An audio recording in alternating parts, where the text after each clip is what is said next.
Hola, soy Laura. Bienvenidos al Refugio de Fantasía, un espacio para los amantes de la fantasía y para todo aquel que quiera sumergirse en este mundo. Acompáñanos en este viaje a través de la imaginación. En el episodio de hoy traemos la tercera y última parte de las hadas en Inglaterra.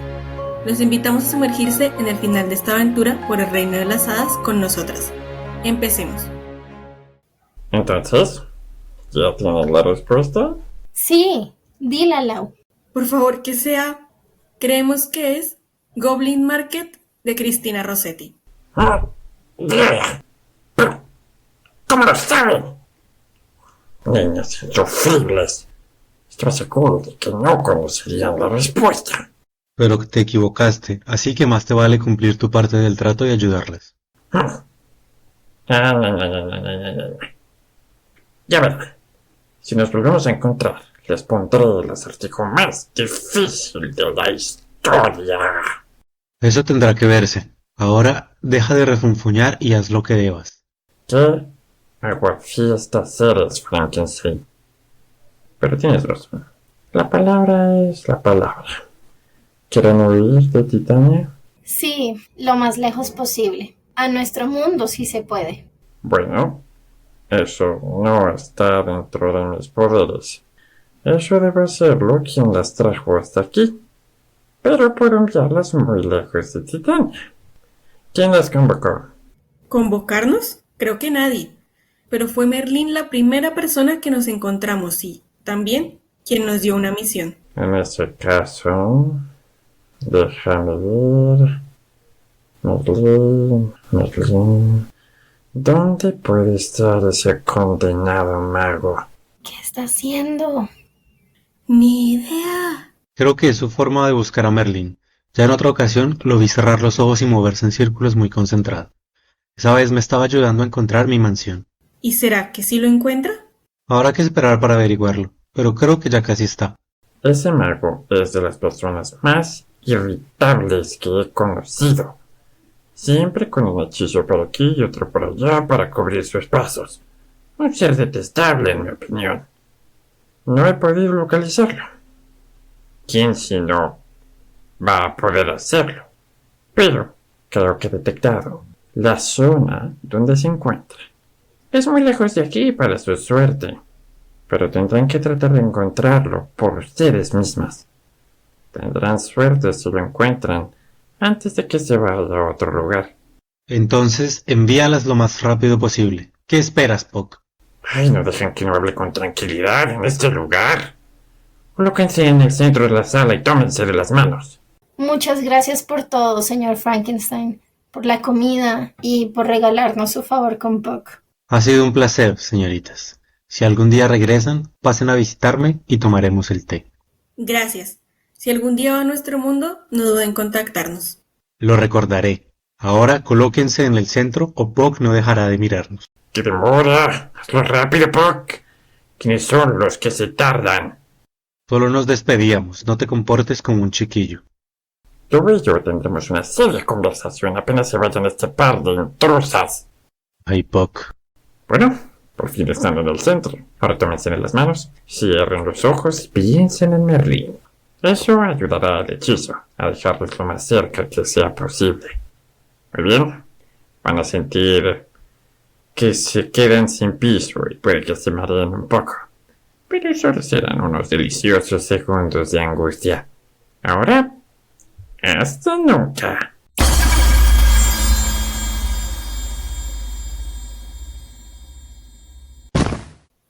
¡Wow! Lau, ¿dónde estamos? ¿Todo se está moviendo o soy yo? Creo que eres tú. Ese viaje estuvo peor que el que nos trajo hasta el reino de las hadas. Sí, además, ¿no sientes un sabor extraño en la boca? Como algo amargo. No. Debemos tener efectos secundarios distintos. Lo más importante es que recuperes el equilibrio. ¿Cómo sigues? Ay, ya casi. Ya solo es un leve bamboleo. Aunque, ¿qué es eso que se mueve? ¿Que se mueve? No veo nada. Creo que estamos a las afueras de un bosque.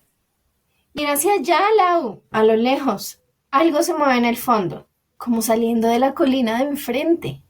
Ahora que lo dices, creo que sí hay algo. Se mueve un poco raro, como balanceándose de un lado para otro y de arriba hacia abajo al mismo tiempo. Es mejor que no lo mires o nunca se te quitará el mareo. No, no, ya estoy bien. Tranquila. ¿Le sale humo a esa cosa? Eso parece, y es humo azul. Creo que alcanzo a ver 4 torres. No debe estar muy lejos. ¿Quieres que nos acerquemos para saber qué es? Pues, si nos lleva a Merlín. No lo veo por ninguna parte, pero supongo que si hay personas cerca a esa cosa, podríamos preguntarles, o tal vez lo encontremos en el camino hacia allá. Nunca se sabe. Bueno, ya llevamos un buen rato sin caminar, gracias a Frankenstein, y no se escuchan caballos, ni gritos de Titania, ni de nadie. Así que quizás podamos estar más tranquilas. Pero yo creo que es mejor estar un poco alertas. No vaya a ser que nos llevemos una sorpresa. Claro, hay que tener cuidado. Nunca se puede confiar por completo en Puck. ¿Estás lista? Sí, empecemos a caminar. No se ve muy lejos, solo hay que cruzar la colina. Vamos.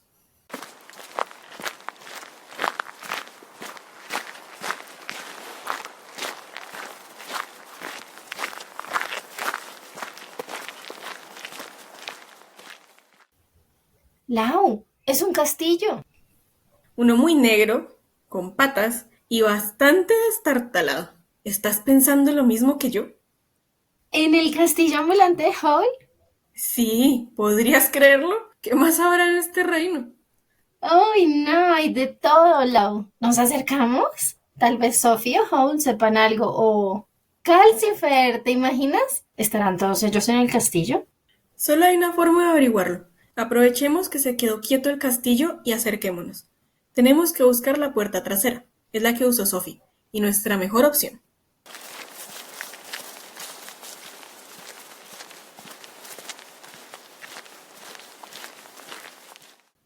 Lau, creo que la encontré. Sí, esa es, negra y pequeñita. ¿Quién toca? ¿Te parece si las dos al tiempo como con Frankenstein? Y rápido, antes de que comience a moverse de nuevo. Listo. ¿Quién es? ¡Oh! ¡Es Sophie! Sí, ese es mi nombre.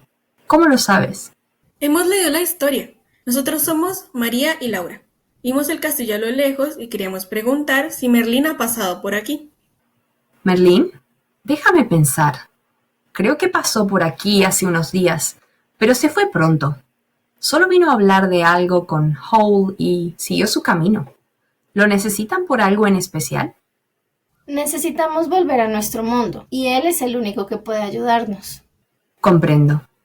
Los magos son un poco impertinentes, ¿no creen? Un día estás tranquila en tu casa y, de repente, te cruzas con un mago o una bruja y todo cambia. ¿Les gustaría pasar? Ya casi es de noche y es mejor pasar la noche bajo cubierto en este lugar. ¿De verdad? Sí, siempre hay espacio junto al fuego y puedo darles algo de comer y un par de mantas. No creo que sea una buena idea buscar a Merlín durante la noche. Pueden perderse o encontrarse con alguna criatura peligrosa. Bueno, si no es mucha molestia. Muchas gracias. Con gusto. Es igual a como en el libro, aunque hay más flores en la ventana. Me gustan mucho las flores y Howl ya se resignó a que haya flores por toda la casa. Llegaron justo a tiempo para la cena. Solo déjenme añadir un poco más de ingredientes, pero no tardará mucho. Muchas gracias. ¿Los demás vendrán a cenar?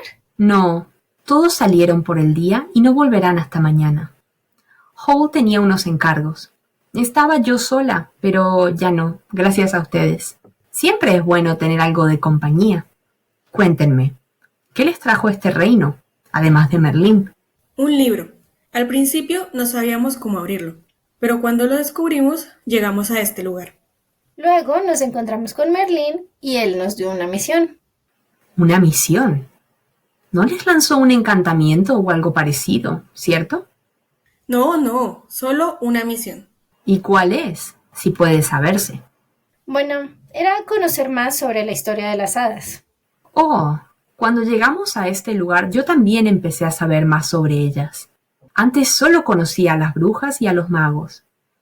Pero esta era una nueva tierra para mí y quería saber más sobre ella. para poder sentirme tranquila al caminar por los valles y los bosques. Creo que nosotras ya sabemos bastante. Cuando nos encontramos con alguien, siempre nos cuenta algo. Aunque creo que tal vez siempre falte algo por saber. Seguro. No creo que en un solo viaje se pueda saber todo. ¿Ya les hablaron de los folcloristas? Si no, me gustaría contarles algo mientras cenamos y supongo que pasarán la noche aquí. Muchas gracias por la invitación. Nosotras encantadas. Merlin se irá más lejos, pero, como dijiste, no creo que sea una buena idea que caminemos por los bosques de noche. Es mejor no hacerlo. Entonces, ¿saben algo sobre los folcloristas? Creo que no mucho. Nos han contado muchas cosas, pero esa en específico, creo que no. Bueno, qué suerte la mía. Así, tengo algo que contarles. Pónganse cómodas mientras sirvo la cena. Huele delicioso. Muchas gracias. Con gusto. Pensaba cenar sola esta noche, pero ya ven ustedes las vueltas que da la vida. Y ahora, mientras comemos, aprovecharé para hablar de los folcloristas. Verán, en la primera mitad del siglo XIX hubo un grupo de hombres que ayudaron a sentar las bases del folclore. Folclore como una ciencia, claro. Eso era lo que les interesaba. Sin embargo, hay varios de los que no se habla mucho. Por lo general, solo se menciona a William Thorse, quien acuñó el término folklore. Sí, eso nos lo contó Frankenstein. Creo que incluso nos leyó la carta en la que Thorse propuso el término. Estuvieron con Frankenstein. Eso sí que está lejos de aquí. Me alegra que les haya hablado sobre él. Así yo puedo centrarme en los otros. Sigamos. Esos hombres eran anticuarios, bibliófilos, eruditos, que muchas veces tenían sus propias colecciones de objetos y textos antiguos, y les gustaba estudiarlas.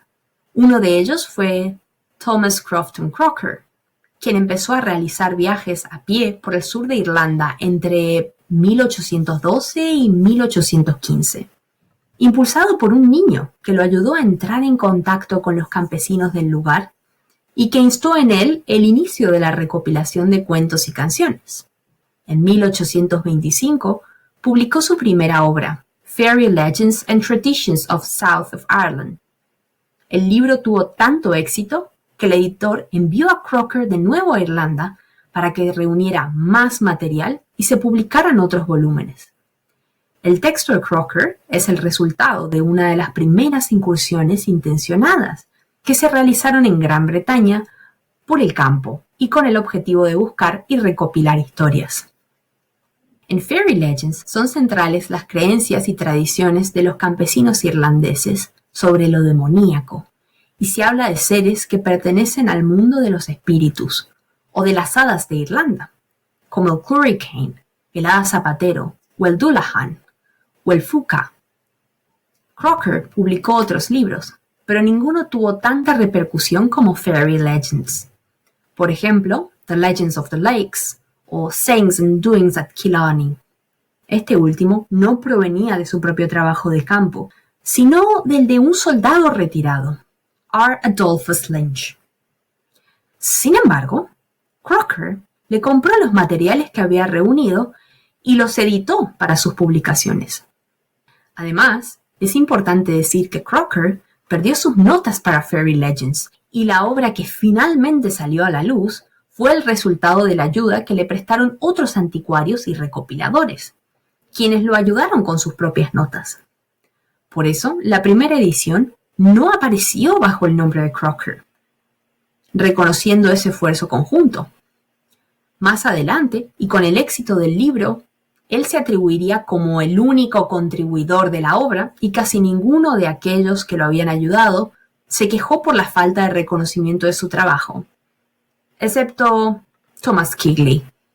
¡Qué sopa tan rica, Sophie! Come antes de que se enfríe. Sí, ya como. Es que no quiero perder el hilo. ¿En qué estábamos? Thomas Quigley. Ya recuerdo. Él no solo recogió cuentos en Gran Bretaña, sino también en otros lugares de Europa, y conocía la obra de Straparola y Basile en Italia. Su libro, The Fairy Mythology, fue publicado en 1828, y en él Intentó respetar las historias y no añadirles cosas o cambiarles mucho el estilo.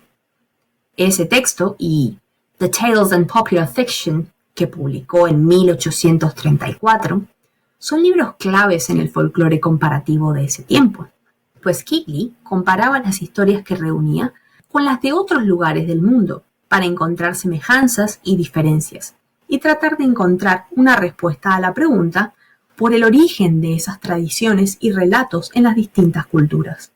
Gracias a esa preocupación, intentó demostrar que las creencias de las hadas descendía de la religión goto-germánica primitiva y que se había extendido desde allí hacia los pueblos celtas y otros. Pensaba esto porque la literatura irlandesa más temprana no tenía hadas en ellas. Era la tradición más moderna en la cual habían criaturas élficas parecidas a las de las antiguas creencias teutónicas, motivo por el cual pensaba que se había dado una invasión y se habían transmitido a las hadas de un pueblo a otro. Pero denme un segundo, me tomo la sopa y sigo contándoles. Sí, nosotras esperamos, no pasa nada. Sí, no pasa nada. Más bien, ¿puedo preguntarte algo, Sophie? Claro. ¿Dónde está todo el resto? Hall salió a ver al rey, y Michael fue con él. Calcifer está de vacaciones por un día. ¿Y tú? ¿Por qué no fuiste con ellos? Quería quedarme en casa. Alguien tiene que cuidar este lugar, pero también quería librarme de ese trío por unas horas. A veces necesito un poco de silencio en este lugar. Pero bueno, ya terminé. ¿Continuamos? ¿Les apetece un té? A esta hora siempre viene bien uno para relajarse antes de dormir. Bueno, gracias. ¿Te ayudamos en algo? No, ustedes son las invitadas. Más bien les seguiré contando lo que sé mientras pongo la tetera y esas cosas.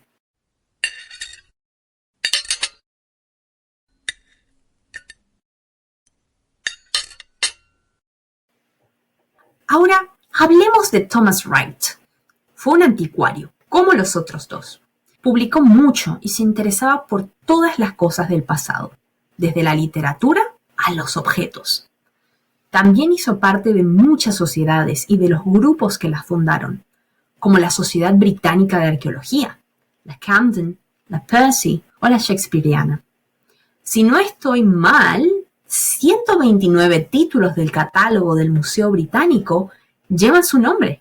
Su libro más importante es una colección de ensayos titulada Essays on Objects Connected with Literature, Popular Superstitions and History of England in the Middle Ages, en el cual habla de las tradiciones populares de los siglos XII y XIII, que consiguieron perdurar hasta los tiempos modernos.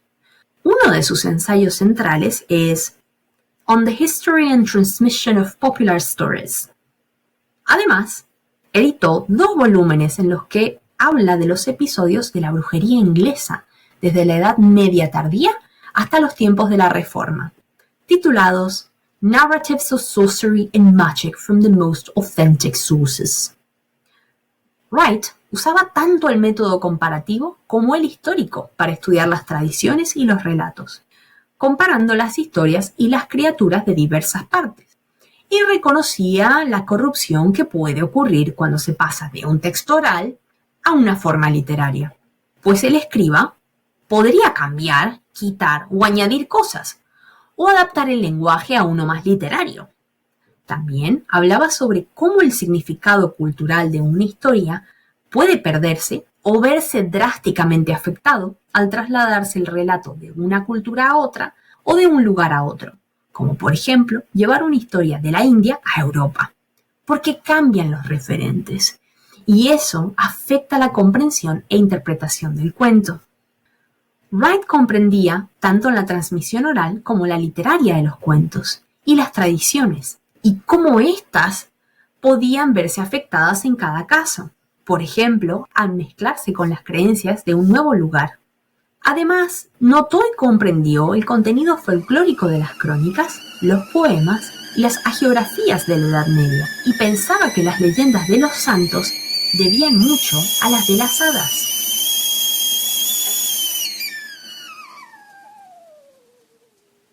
¡Ay, la tetera! Cuando empiezo a hablar ya no me acuerdo de nada. Ya debe estar el agua para el té. Me pasan un par de tazas. Están colgadas detrás de ustedes. Claro, Sophie, ¿estas están bien? Sí, perfectas. Vamos a ver qué tés tengo. ¿Prefieren negro o verde? También tengo algo de rosas y otro con lavanda. ¿Qué prefieren? Yo estoy bien con cualquiera, la verdad. Yo también. Bueno, pero hay que elegir uno. Creo que el de lavanda está muy bien para estas horas. Agregaré ese a la tetera, así descansaremos mejor. Bueno, Sophie, muchas gracias.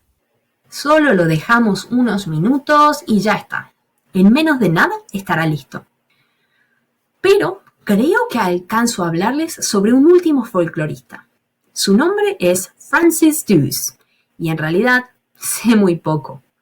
Dedicó su vida al estudio de antigüedades y trabajó unos años en el Museo Británico, encargándose de los manuscritos que llegaban a ese lugar. Sin embargo, él mismo no publicó mucho. En 1807 publicó Illustrations of Shakespeare and Ancient Manners. No recibió las mejores críticas y decidió no volver a sacar ningún libro.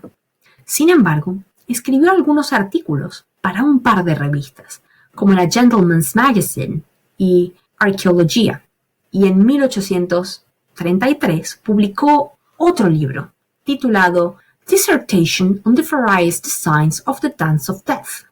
Pese a que no dio a conocer mucho su trabajo y sus investigaciones, era un coleccionista y sabía muchas cosas. Además, reunía a muchas otras personas interesadas en las antigüedades a su alrededor, a los cuales ayudaba en sus estudios, y muchas de ellas lo incluyeron en sus libros, ya sea en notas o prefacios. Eso es todo lo que sé. Lo que sí puedo añadir es que estos anticuarios de los que les he hablado, ese primer grupo, contribuyó con sus investigaciones e intereses por las cosas del pasado que más adelante se fundarán como los estudios del folclore. De esa manera, los folcloristas que llegaron después, como Taylor o Lang, basaron en parte su trabajo en esas investigaciones y tuvieron la posibilidad de trabajar dentro de una tradición académica ya más establecida y definida. De esa manera, ampliaron las exploraciones del grupo pionero y, sin quererlo, desempeñaron papeles similares. Así, por ejemplo, Combe siguió el camino de Thoms y continuó organizando y promulgando sobre el folclore como una nueva disciplina. Nat, como Dewes, ayudó a sus amigos con patrocinios para la publicación de revistas y memorias sobre la Folklore Society y otros títulos. Claude retomaría lo que ya había dicho Wright sobre la manipulación eclesiástica de las creencias populares o de los cambios que sufrían los relatos y las tradiciones cuando pasaban de la oralidad a la escritura. Además, también podemos relacionar a Andrew Lang con Wright por la amplia cantidad de temas folclóricos que ambos quisieron trabajar. Y algunos estudios de Keighley dieron puntos de partida para libros como The Science of Fairy de Hartland o Popular Tales and Fictions de Classen. Otra persona que reconoció la importancia del trabajo de este primer grupo fue William Thoms, quien acuñó la palabra folclore. Sí, eso nos lo contó Frankenstein. ¡Qué bueno! Pues podemos decir que Thoms es una especie de bisagra entre el grupo pionero de anticuarios y el conjunto de folcloristas que vinieron después, en la segunda mitad del siglo XIX. Pero bueno, creo que ya está listo el té. Acerquen las tazas y les sirvo. Muchas gracias, Sophie, y gracias por hablarnos sobre los folcloristas. Pero tengo una pregunta. ¿No había mujeres que también investigaban el folclore y las tradiciones? Claro que las había, no me he olvidado de ellas. Pero esa historia será para otro episodio. Bueno, ya llegaremos a esa historia. Gracias por contarnos todo el resto. Con mucho gusto. ¿Qué les parece si, para terminar por hoy e irnos a dormir, les cuento un pequeño relato mientras nos tomamos el té? Me sé uno que Thomas Keighley incluyó en The Fairy Mythology. Sería muy chévere. Hace mucho que no escucho un cuento antes de dormir. ¿Sí? ¿No están muy cansadas del viaje? No, dijiste que no es muy largo. Creo que estará bien. Bueno, entonces el cuento y nos vamos a dormir. El título es Los Niños Verdes y Kipling dice en el libro que se cree que ocurrió en el siglo XII. Dice así.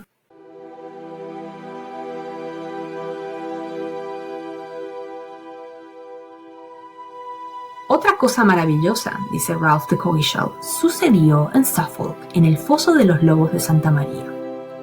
Un niño y su hermana fueron encontrados por los habitantes de ese lugar cerca de la boca de un pozo que está allí. Los miembros de los cuerpos de los niños tenían la misma forma que los de otros seres humanos, pero diferían en el color de su piel del resto de las personas que viven en nuestro mundo, pues ésta estaba teñida de un color verde.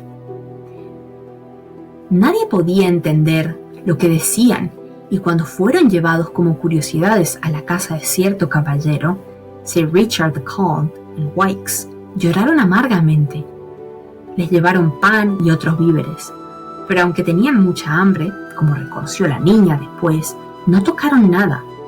Al final, cuando algunos frijoles recién cortados y que tenían todavía sus tallos fueron traídos a la casa, los niños hicieron señas con gran avidez, indicando que se los debían dar a ellos. Cuando se los entregaron, los niños abrieron los tallos en lugar de las vainas, pensando que los frijoles estaban allí, pero al no encontrarlos comenzaron a llorar de nuevo. Al ver esto, las personas que estaban presentes les abrieron las vainas y les mostraron los frijoles desnudos. Los niños se alimentaron de ellos con gran deleite y durante mucho tiempo no probaron ningún otro alimento. El niño, sin embargo, siempre estaba lánguido y deprimido y murió en muy poco tiempo, mientras que la niña disfrutaba de una buena salud y se acostumbró a varios tipos de alimentos. Además, perdió por completo el color verde de su piel y poco a poco recuperó el color sanguíneo de todo su cuerpo. Después, fue regenerada por el agua del santo bautismo y vivió durante muchos años al servicio del caballero, dueño de la casa a la que la habían llevado. Su conducta fue bastante floja y desenfrenada. Cuando se le preguntaba acerca de la gente de su país, afirmaba que los habitantes y todo lo que tenían en ese país era de color verde y que no veían el sol, pero disfrutaban de un grado de luz tenue, como aquel que hay después de la puesta del sol. Cuando se le preguntó cómo había llegado al lugar donde la habían encontrado con el otro niño, respondió que mientras seguían a sus rebaños llegaron a una cierta caverna y al entrar en ella oyeron un delicioso sonido de campanas. Deslumbrados por la dulzura de lo que escuchaban, estuvieron durante mucho tiempo vagando por la caverna hasta que llegaron a su boca. Al salir de ella, quedaron inconscientes por la luz excesiva del sol y la temperatura inusual del aire, y así yacieron durante mucho tiempo. Aterrorizados por el ruido de aquellos que se acercaban, quisieron huir, pero no lograron encontrar la entrada de la caverna antes de ser capturados. Fin.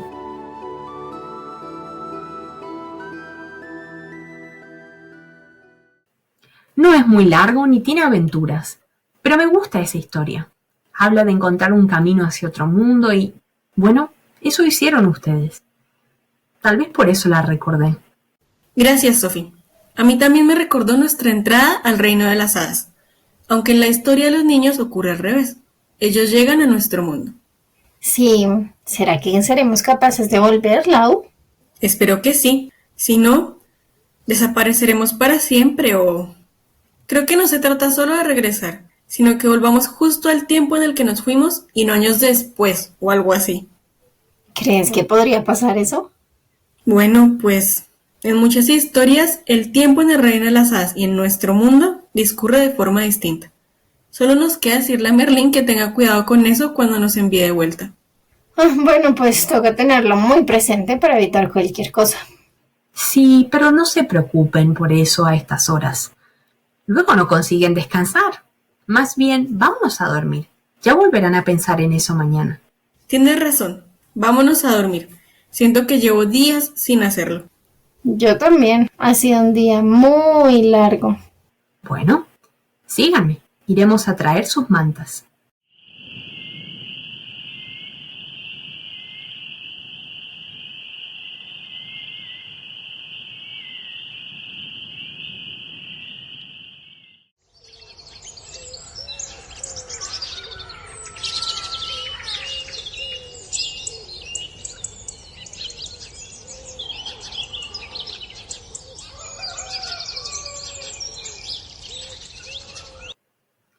Muchas gracias por todo, Sophie, por contarnos sobre algunos folcloristas y el cuento.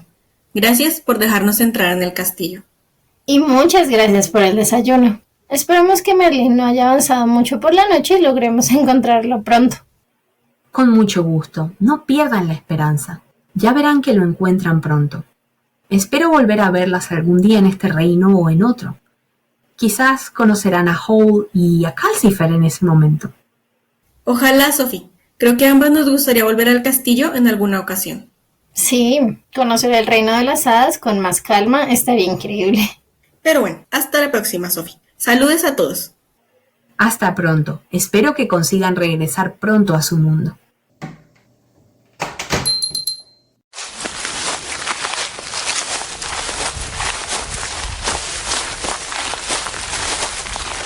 Creo que es mediodía y no hemos parado de caminar desde que dejamos el castillo. Sí, el sol ya está alto en el cielo. ¿Será que nos falta mucho? El problema es que no sabemos con exactitud dónde está Merlín. Claro, teniendo en cuenta que conociéramos más este lugar. Quizás nos hace falta un mapa. Debemos haberle preguntado a Sophie si tenía uno. Ya que devolvernos nos tomaría harto tiempo. Y eso esperando que el castillo nos haya trasladado a otro lugar. Sí, tienes razón. Bueno, ni modo, para la próxima. Sí, tal vez también se lo podríamos haber pedido a Puck o a Frankenstein. Al menos ya casi salimos de esta parte del bosque. ¿Ves la colina que hay por allá? Sí, no se ve muy grande. Eso es bueno. Mientras que no nos topemos con una montaña, todo estará bien.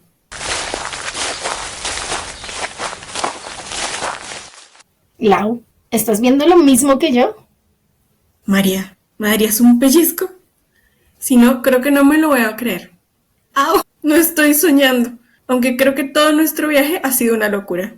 Bueno, eso es seguro, Lau. Pero, ¿ves la puerta redonda? Sí, en medio de la colina. Llegó mi momento fan. Ya era hora, Lau.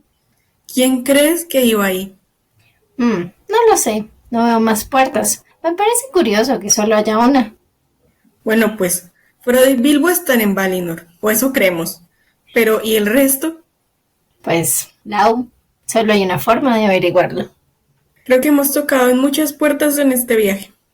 Confiemos en que después de esta encontremos a Merlín. ¿Quién sabe? Hasta podría estar en esa casa, como Gandalf cuando visitaba a Bilbo y Frodo. ¿Tocas tú? No, Lau, es tu momento. Yo le hablé al señor Tamnos. Está bien, es justo. Creo que alguien viene. ¿No escuchas una voz? Sí. ¿En qué puedo ayudarlas? Oh, son humanas. No estoy acostumbrado a ver muchas por aquí. Creo que Lau se ha quedado sin palabras. Pero bueno, ella es Laura y yo soy María. Estamos buscando a Merlín. ¿Lo ha visto, señor? Nada de señor. Un simple hobbit a su servicio. Sam Sagas Gamgee. Mucho gusto. Oh, Creo que necesito irme un momento, ya vuelvo.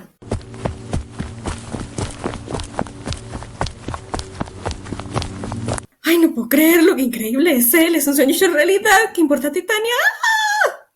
¿Está bien? sí, no es nada. Solo está muy emocionada. Si tú lo dices. ¿Me preguntaste si he visto a Merlín? Sí, necesitamos encontrarlo para volver a nuestro mundo. Pues estás de suerte. Justo esta mañana salió de mi casa hacia el mar. No debe de estar muy lejos. ¿De verdad? Sí, se quedó a dormir. Tomamos el primer desayuno y partió. Creo que lo alcanzarán si se dan prisa. ¿Conocen el camino? No. ¿De casualidad tienes un mapa? ¿Un mapa? Creo que no, pero podría acompañarlas. Me hace falta mi paseo del día y no debe estar a más de 1 hora de camino. El mar queda bastante cerca. ¿No sería mucha molestia? Para nada.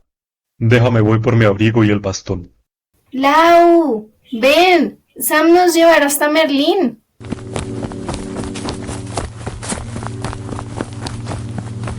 ¿De verdad? Sí, fue por su chaqueta y su bastón. Al parecer, Merlín va hacia el mar y se quedó por la noche con Sam. Qué bueno, ojalá lo alcancemos por fin. Listo, ya estoy. ¿Ya estás mejor? ¿Yo? Sí, solo me emocioné mucho por conocerlo. No es para tanto, solo soy un hobbit más. Bueno, yo no estoy tan segura de eso. Pero bueno, síganme y cuéntenme por qué buscan a Merlín. Necesitamos que nos envíe de regreso a nuestro mundo. Si no, Lau tendrá que quedarse con Titania para siempre. Bueno, entonces supongo que tendremos que apretar el paso.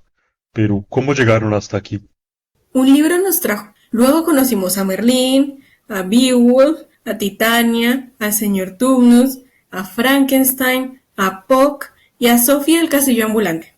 Han estado ocupadas. ¿Y qué les dijo Merlín? ¿Por qué las dejó solas? Nos dijo que debíamos aprender sobre la historia de las hadas mientras estábamos aquí. Todos los que hemos conocido nos han contado algo, pero Titania nos puso una trampa y Lau probó algo de comida de hadas. Por eso necesitamos encontrar a Merlín, para que nos envíe de regreso antes de que Titania nos encuentre.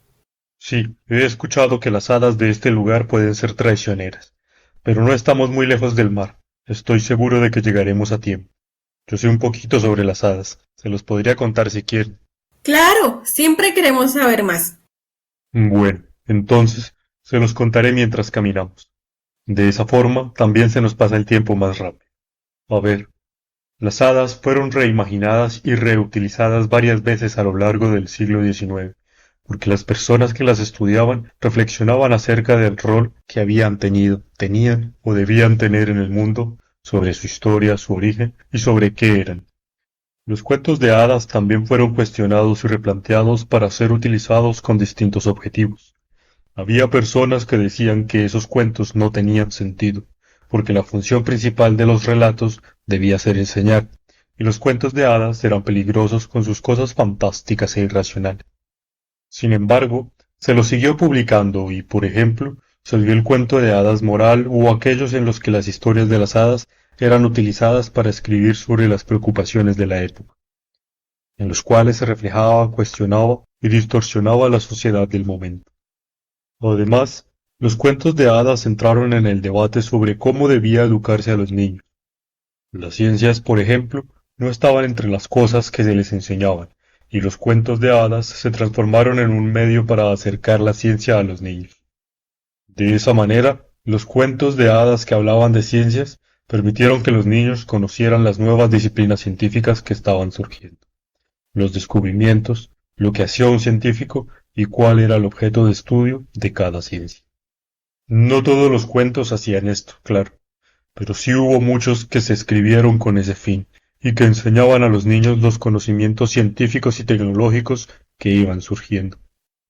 Muchas personas creían que las ciencias reemplazarían a las historias de antaño como fuentes de maravilla y de pregunta, que, incluso, la ciencia reemplazaría a los mismos cuentos de hadas.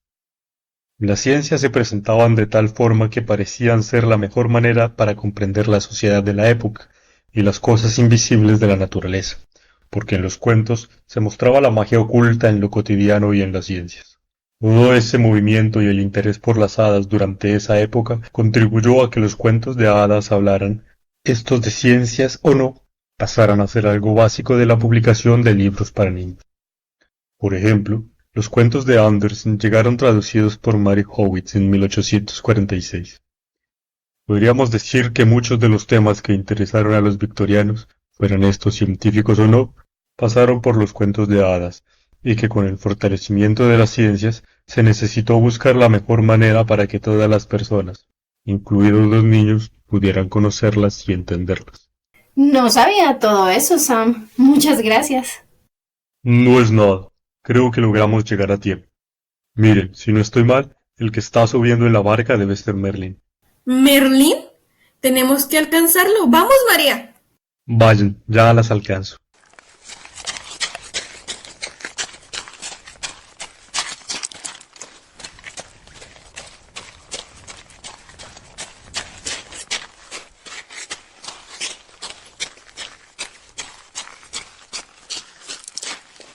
Merlín, espera. ¡No te vayas! Necesitamos que nos envíes de regreso. ¡Es urgente!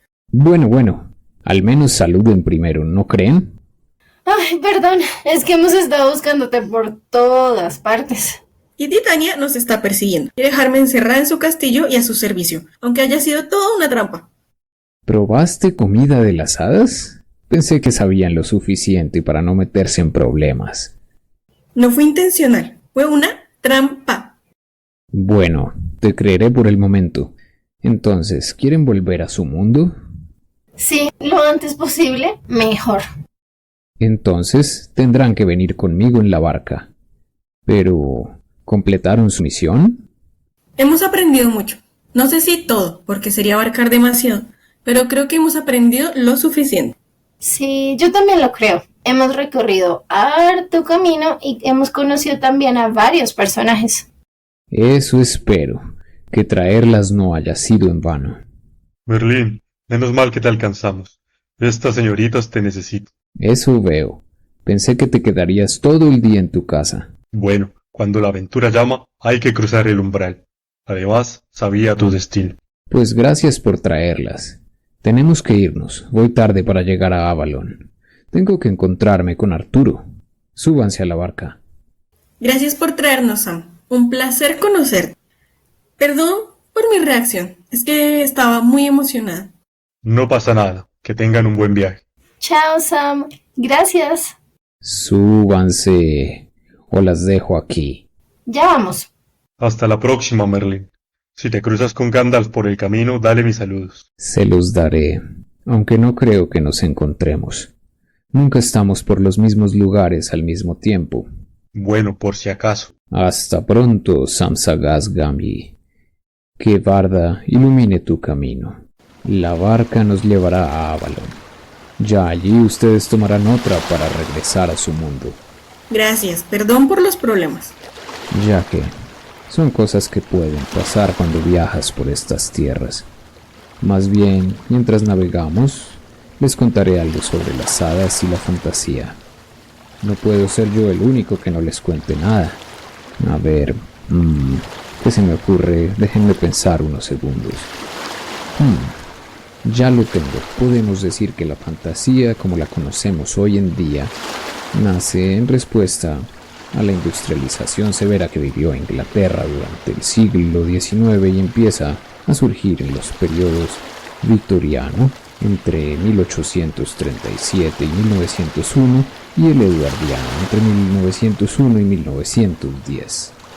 Fue importante para la fantasía, la fantástica y la ciencia ficción que los conceptos de la razón, la naturaleza y la ciencia estuvieran más o menos definidos y establecidos en la sociedad para que así pudiera surgir lo irracional y lo sobrenatural, a lo que también contribuyeron el realismo y el naturalismo de las obras literarias de la época. En ese contexto, elegir un discurso asentado en la imaginación y el imaginario podía entenderse como una respuesta ante la época moderna y un intento por conservar una forma de encantamiento, de irracionalidad mágica en nuestra relación con el mundo y nuestra forma de comprenderlo y darle sentido.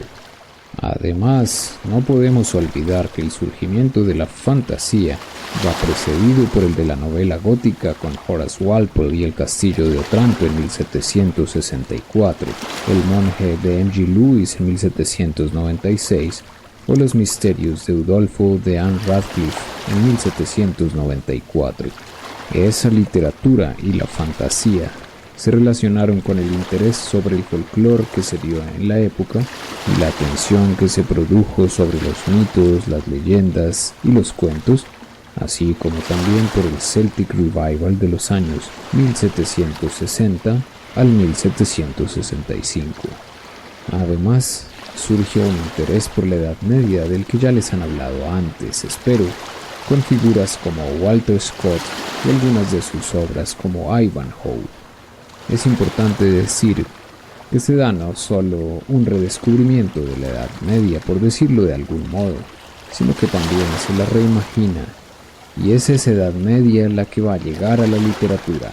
Todo esto desde un pensamiento que se opone y busca caminos diferentes a la razón y la industrialización, y que busca liberar la imaginación.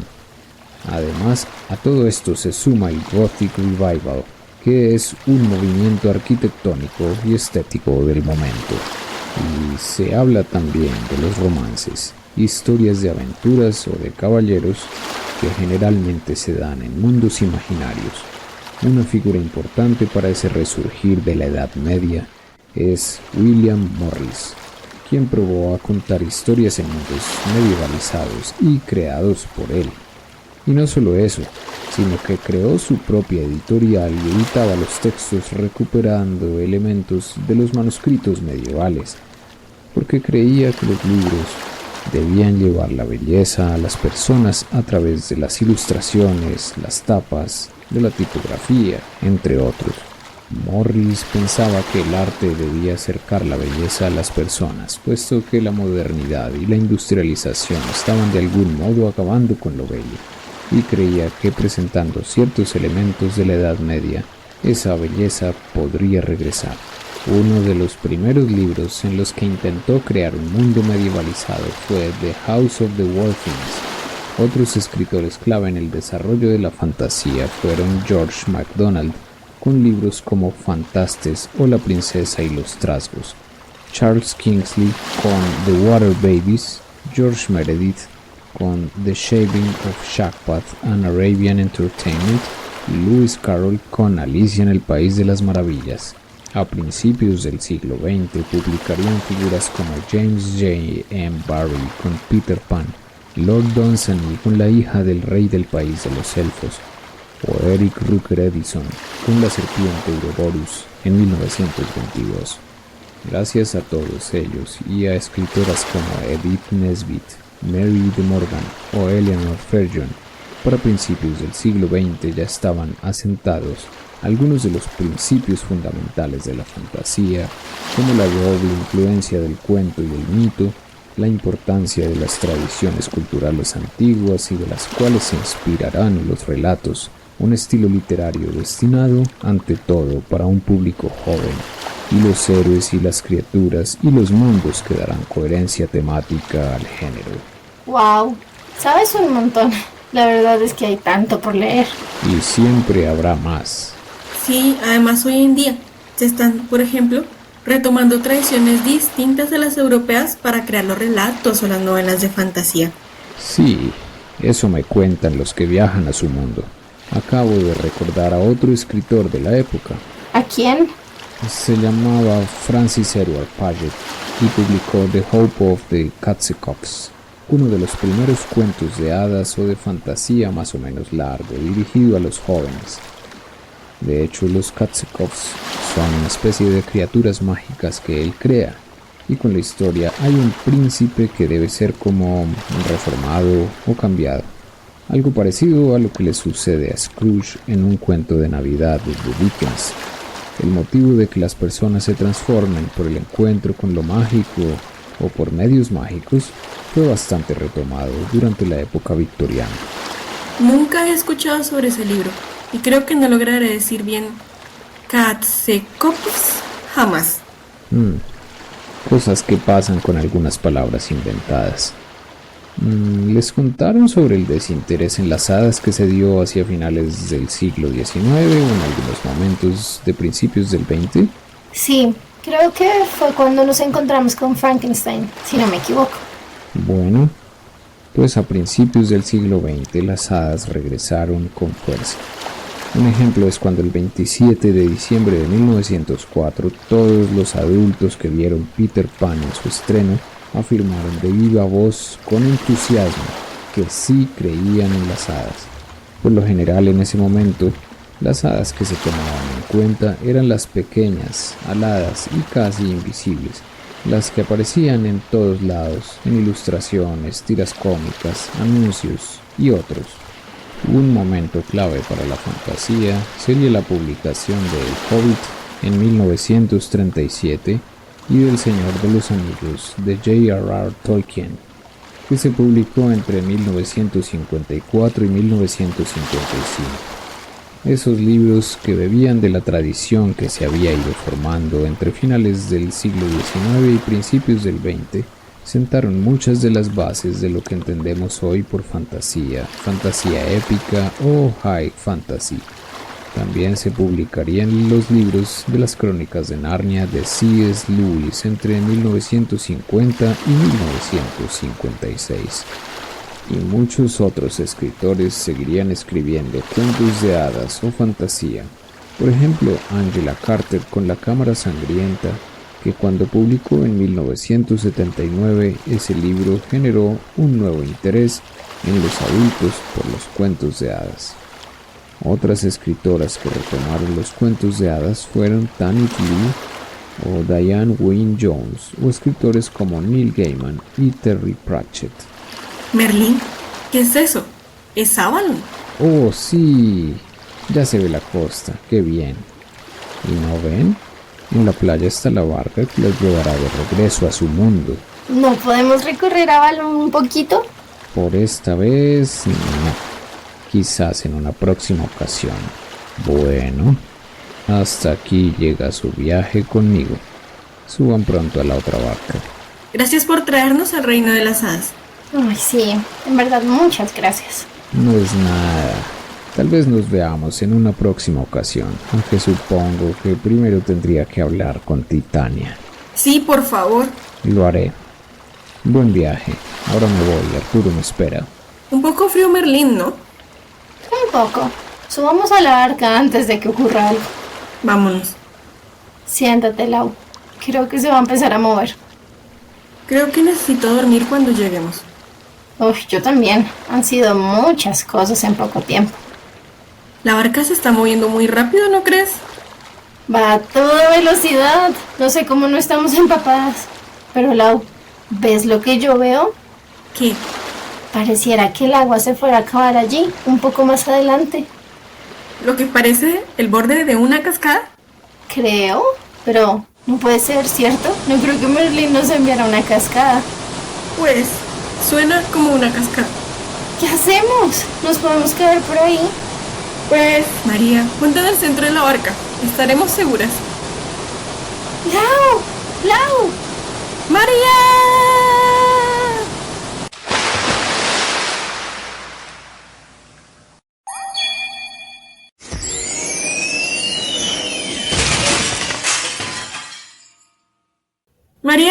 María, ¿dónde estás? ¡Ay, por aquí, Lau! Creo que volvimos al refugio. Sí, al caer por la cascada. Esta vez nos fue mejor. No caímos tan mal. Ay, tienes razón. Me siento mejor que cuando llegamos al reino de las hadas. Al menos ya no tenemos que preocuparnos por Titania. Sí, qué descanso. ¿Has visto el libro? No lo encuentro por ninguna parte. Déjame ver. No, creo que desapareció. Bueno, supongo que si Merlín quiere que regresemos, encontrará otra manera de llevarnos. Otro portal, como Narnia. Sí. Por ahora, ¿qué te parece si nos vamos a descansar? Bueno, no podría estar más de acuerdo, Lau. Han sido demasiadas horas por un día. Vámonos. Fin.